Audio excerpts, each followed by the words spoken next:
Assalomu alaykum qizlar. Hozir mana tugmamizni, mana bunaqa ikkita teshikli oddiy tugmamizni mashinada tikishni ko'rsatib beraman. Mana tugmamiz joylarini belgilab olganmiz.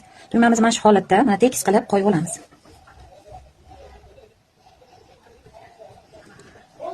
Bitta teshigiga kirgizib olib, tugmani mashina chokini eng balandiga qo'yib olamiz.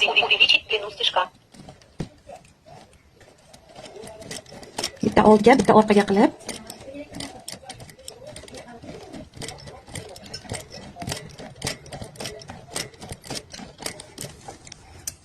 mana shu holatda mana qattiq bo'lib chiqadi qizlar. Endi yana bittasini tikib ko'rsatib qo'yaman.